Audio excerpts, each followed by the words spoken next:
Damien, will the Patriots make noise in the AFC? Yes, they will. I'm going to start by saying the Patriots win the AFC East. Oh. You know, making the big throws down the field, probably the best deep ball thrower in the league right now. You have the tape of it too, where the guy has some Josh Allen type physicality. He's got to make some Aaron Rodgers type throws, and it feels like the breakout is really happening. Screw it, I'll just ask it anyway. Anything that reminds you of Brady in his early days from Drake Maye? It finally looks like the New England Patriots have found another superstar at the quarterback position. Drake Maye is on an absolute heater to start the 2025 season, making magic happen with his arms and his legs. He has his Patriots sitting on a 6-2 record and is firmly in the MVP race despite only being in his second season. Personally for me, I think he looks comfortably like the best quarterback from his 2024 class and maybe even of all the quarterbacks in 2025. But don't just take my word for it. This is why NFL legends think Drake Maye is absolutely unstoppable. Drake Maye has been playing absolutely phenomenal with the New England Patriots. Is it simply because it's his second year and he's making that jump? Or is this new coaching staff taking advantage of something that just wasn't being done last year with him? Yeah, I think he's got great development being in that program and just working with Josh McDaniels for as long as I did. He knows how to develop quarterbacks. He's so good with getting guys in the right play. And you know, right now, Drake Maye's playing with the greatest tight end in the history of the New England Patriots, Hunter Henry. Wow. I mean, this guy's like electric. Wow. Now, K-Rich crew, we are back for another one. And as you guys can see, we're rocking the Patriots hat today because your boy has been a Drake Maye truther. And I've been saying it for years now. And by years, I mean months. That he's the best quarterback from 2024 draft class. Mason, if you're watching this, my boy Mason, he is also a Drake Maye truther. Just had to let the world know that we are the first and best Drake Maye truthers. I'm just kidding. I'm sure all you Patriots fans are Drake Maye truthers, but he's just simply phenomenal right now. Dude is in the MVP race only in his second year, and truthfully, I cannot get over how well he is playing this year, especially considering everybody last year saying, well, he shouldn't have been in the position to play last year because of how bad their offensive line was and just their weapons were. But one thing I do have to ask you to do before we jump in today's video is make sure you hop over to my Instagram, give us a follow over there. We're going to be uploading nonstop short form content. Going to try and upload it at least every day, if not every other day over there. But as always, make sure you guys like, comment, and subscribe to let me know that you guys are enjoying these videos. And now with all of that out of the way, we got to talk about Drake Maye because truthfully, Drake Maye and just the year of 2025 for Drake Maye has been a year of upgrades and significant ones for Drake Maye. And like we just heard from that clip from Tom Brady just before I hopped on screen, well, Josh McDaniels, he is a fantastic offensive coordinator for just any young quarterback. And as we all know, he is definitely an upgrade over the shambles that Drake Maye had to play with last year in 2024. As we all know, head coach Gerard Mayo and OC Alex Van Pelt were both fired after a 4-win season in which Maye had to operate behind a horrendous offensive line and with very few playmakers at his disposal. Like, let's be frank, it was about as bad of just, a situation you could put any rookie quarterback in, but somehow Drake Maye still found a way to deliver. I mean, if you've got LA Rams head coach Sean McVay saying this about you after playing in just your 6th career start, you know you're clearly doing something right in your rookie year. You look at it and you can really see his ability to create off schedule. I thought he did a great job of being able to make plays in the pocket today, extend drives. I thought he was patient, taking some underneath checkdowns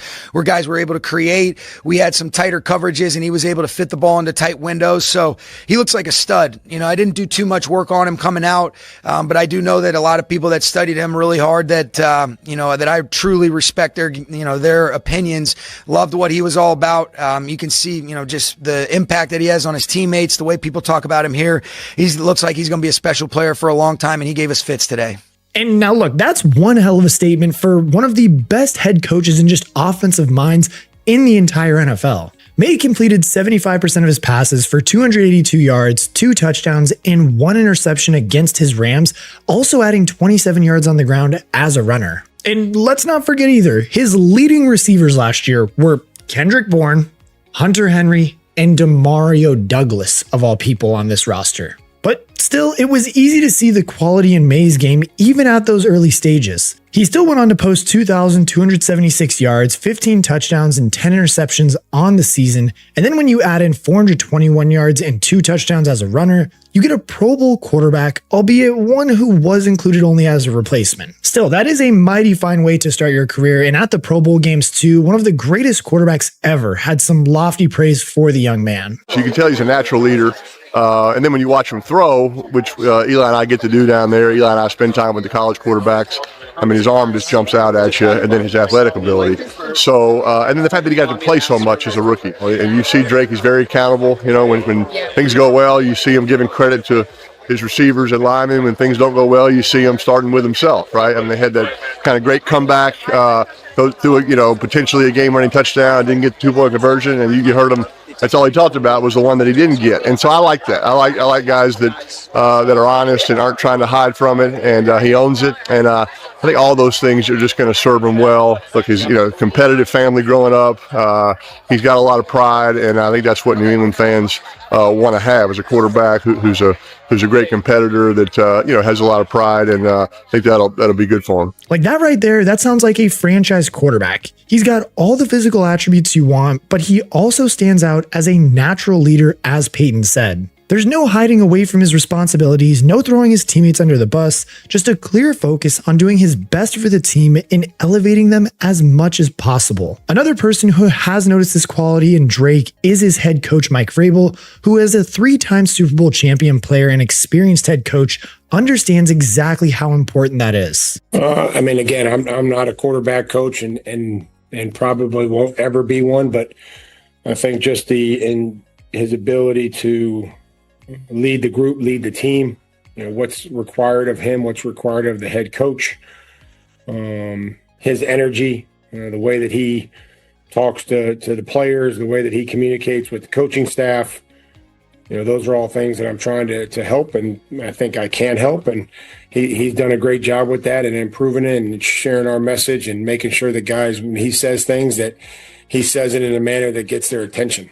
And now look, from a leadership perspective too, it's pretty clear. Drake Maye, he's ahead of his years. But then you go and combine that with just his special skill set, and yeah, you're going to get some special results. So far in 2025, his Patriots have been one of the stories of the season, as he has as an individual, firmly sticking his name to the MVP race with just over 2,000 yards, 15 touchdowns, and just 3 interceptions on a 75.2% completion rate after 8 games. Oh, and that completion rate, by the way, it leads the entire NFL. His efficiency has been incredible so far, but his league-leading completion rate is not just a product of him being a check-down Charlie and taking all the easy options. No, his deep passes have been incredible this year, and don't take just my word for it. Making the big throws down the field, probably the best deep ball thrower in the league right now. And you think he's the best deep thrower in the league right now?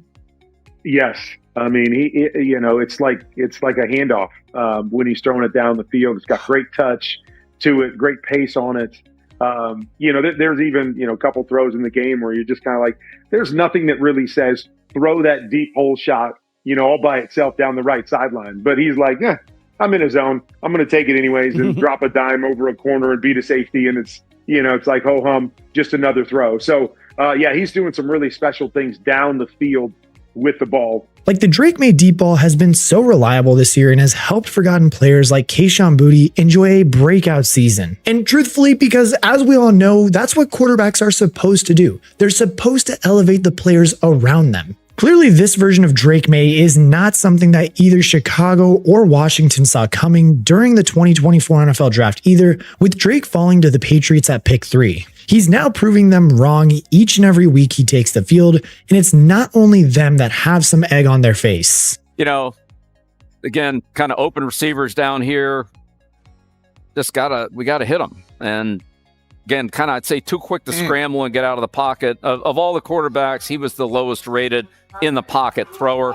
And don't worry, because we can just add this L to the long list of other L's that Bill Belichick has been taking in the recent months. Because that's the thing, Drake Maye, he's not going to stop winning. And also on top of that too, he genuinely looks very, very good in the pocket. We know that he can dazzle with his strong arm and impressive rushing ability, but he also has shown that he can dial that back when he needs to and simply play sensible football to put this team in the best position to succeed. To put it simply, he knows how to transition between being a game changer and a game manager. I don't think it was more or less Josh Allen's struggles. I think Drake Maye did an unbelievable job with managing the game. And I said it, managing the game. Every quarterback needs to assemble that key in order to be effective. Those comments too from Cam Newton came after a dramatic Week 5 victory over the division rival Buffalo Bills. This was Drake Maye's first ever primetime appearance, and he only went out and delivered a breakout performance. No, he didn't get a touchdown on the day, but he managed the game brilliantly and made plays whenever his team needed him. He converted multiple clutch third downs in the game, and when the pressure was on in the second half, he completed 13 of his 14 pass attempts for 184 yards. And it was in that moment too that he elevated himself to superstar status and everyone took note. I think your boy Drake Maye actually may have come of age last night, and that was a signature win certainly for Mike Vrabel. Whatever Josh McDaniels said to him in the second half really certainly worked because he was a completely different player, and he actually out Josh Allen. Some of the throws that he made, and obviously Steph Diggs is still got a lot of ball left in him, man. 10 catches last night, 146 yards, and 2 of them coming on broken plays where he makes just unbelievable catches on the sideline. And Boomer wasn't the only former NFL quarterback making the comparisons to Josh Allen. Watching Drake and his progression, I think the comparisons, and look, we're not going to put the guy in the Hall of Fame quite yet, but the comparisons to Josh Allen are very real. You remember Josh's, first year, a lot of interceptions, pretty rough around the edges, accuracy maybe wasn't great. And then you watched his progression, and now he's, certainly in the conversation for best in the game.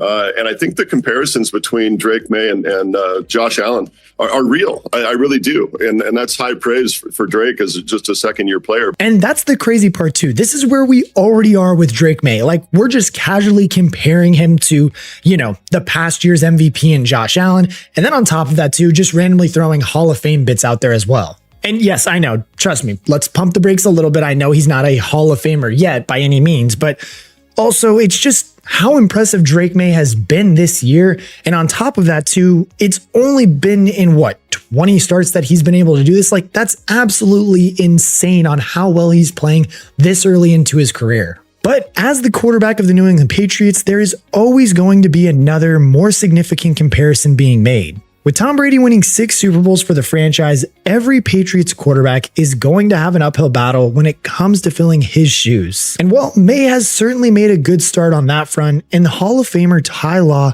was more than happy to hint at some similarities between the two players. He's finding ways to get everybody involved. You know what I mean? That's the thing that I'm most impressed about. Not only is his patience and how he's handling himself, in situations, he's spreading the ball around. Again, it brings us back to Tom Brady as far as, not having that premier wide receiver.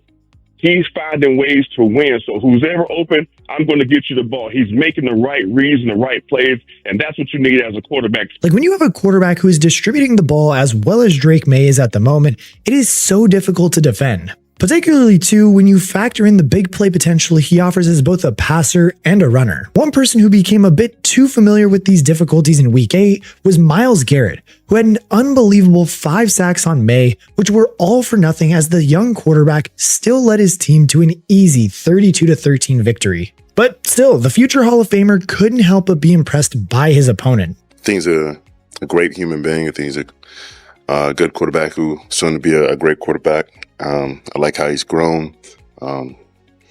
It's nice to be a part of his journey. Hate to be on this end of it, but it's nice to see how he's leading his team, and he's helped them rebuild into what they are now. So, and in a way, I'm proud of him, and I'm happy to see his success. Like, whatever way you want to look at it, Drake Maye is showing all the signs of being a star quarterback and the ultimate franchise leader. He can grind out tough yards with his legs, he can challenge all parts of the field with his arm, and on top of that, he has complete command of and earns respect from the locker room. Even for me, as someone who has never been fortunate enough to be inside of an NFL locker room, it's easy to see what kind of impact a player like this can have. And to that point, Jason McCourty, who spent plenty of time in NFL locker rooms and crucially won a Super Bowl with these Patriots in the 2018 season, had this to say about Drake Maye. It's a beautiful thing when you can feel like in your locker room, you have the guy that can lead you. And I think last Sunday night when we watched Drake Maye and we watched the New England Patriots, you saw a team that really believes they have the guy that can lead them to the promised land, that at some point could be hoisting a Lombardi trophy in his career, making clutch plays in the fourth quarter, the moment not being too big. And I remember being out there in the summer and getting a chance to talk to Josh McDaniels, their offensive coordinator, and he just had a big old smile on his face when he talked about Drake Maye. And it wasn't just the physical tools, but it was also the mental approach, how when they got there, Drake wanted to learn everything about the offense from the foundation on up, setting protections, knowing where the hots are, all of those things. He wanted to challenge himself to learn them, and he has. And we've seen from weeks 1 through week 5, the improvement of how he's understanding the offense, and then obviously the chemistry that he's being able to build with Stephon Diggs. So yeah, that's a superstar franchise leader right there. So congrats, Pats fans. You got another one.